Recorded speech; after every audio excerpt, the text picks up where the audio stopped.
The world becomes a blur of pain and dust. Is this the end?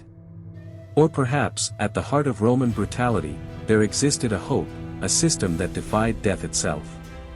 Today we will unearth one of the most surprising secrets of the Roman Empire. A little-known aspect that not only changed the way they fought, but also how they survived.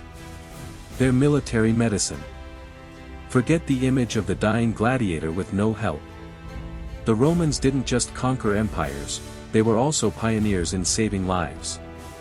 From paramedics on the battlefield to the first military hospitals in history, the Romans proved that caring for their soldiers was not a luxury, but a vital strategy for the survival of their empire.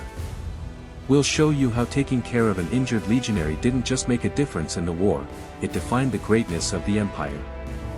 Are you ready to discover how the Romans defied death? Once the battle ended, the number one priority wasn't just the victory, but saving the men who fought for it. On the battlefield, there was no room for uncontrolled chaos. The fate of wounded legionaries was decided in the first moments, and Rome left nothing to chance. Roman medicine wasn't a luxury, it was a strategy. The capsari, the paramedics of the Roman army, were the first to arrive on the scene. Their primary task, stop the bleeding with linen bandages, vinegar, and stabilize the wounded for transport. These first aid measures were vital because, without them, a soldier's fate could be sealed before even reaching camp. The capsari were not just first responders, they were the line between life and death for the legionaries. Imagine the scene, the sound of hooves, the screech of swords, but in the middle of that brutality, a few men, with just bandages and vinegar, were saving lives, ensuring that the empire did not lose its most valuable army. The pain, the filth, and the risk of infection were ever present on the Roman battlefield. But despite the limitations, Roman doctors were not mere healers. They were trained professionals, often Greek, who applied advanced techniques to treat the wounded. Cleaning the wounds was crucial. Although they didn't understand germ theory, the Romans used water, vinegar, and even wine, which acted as antiseptics. If the damage was severe, they didn't hesitate to stitch up the wounds with linen thread or even animal intestines. To stop the bleeding, in addition to pressure and bandages, Roman doctors performed ligature of blood vessels.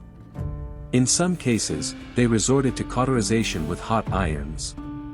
Painful, but effective. But surgery didn't end there. The Romans were experts at removing arrowheads or embedded bone fragments, using surgical tools surprisingly similar to ours. Fractures were immobilized with splints, always aiming for the most complete recovery possible. But the real breakthrough in the care of Roman soldiers came with the creation of the Valetudinaria, the world's first permanent and structured military hospitals. Unlike the makeshift tents, the Valetudinaria were well-organized facilities located in large legionary camps and cities. Designed in a modular fashion, they had individual rooms for patients, which allowed for better infection control and more personalized care. These hospitals could house a significant percentage of a legion, and they had everything needed to provide comprehensive care. From kitchens and dispensaries to latrines and rooms for medical staff. Here worked the milites medici, the military doctors, who, along with the nursing staff, not only treated battle wounds but also common diseases, accidents, and even epidemics.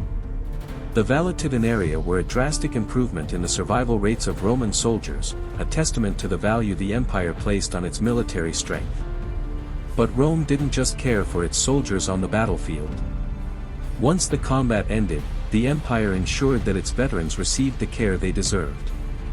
If a legionary was severely wounded but managed to survive, he received a missae causaria, a medical discharge granting special benefits. These benefits included tax exemptions, exemptions from certain civic duties, and even land. All of this guaranteed that the veteran would have a dignified life after years of service.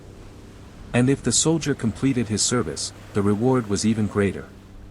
He received a pension, land, and an honorable position within Roman society. Rome took care of its veterans, ensuring that those who had defended the empire received the recognition and support they needed. But the care wasn't only physical. Roman soldiers, just like today, suffered from psychological trauma. The brutal battles, the loss of comrades, left scars that couldn't be seen but were just as deep. Although it wasn't diagnosed as post-traumatic stress disorder, the mental suffering of the legionaries was real and undeniable. From first aid on the battlefield to sophisticated military hospitals, Roman medicine was a fundamental pillar of the empire's power. The Romans didn't just build an empire with weapons, they sustained it through the care of their men. The lesson here is clear: in the most brutal war, caring for the men is essential for victory. Rome understood this, and through its military medicine, it ensured that its soldiers could keep fighting, recovering, and contributing to the empire. This focus on medicine was one of the secrets to Rome's success, a model that would influence the future of military medicine worldwide. What did you think of this journey through Roman medicine? Is there another aspect of the empire you'd like to explore with us? Leave your comment below. If you liked this video, give it a thumbs up and subscribe so you don't miss our upcoming investigations in history. See you next time.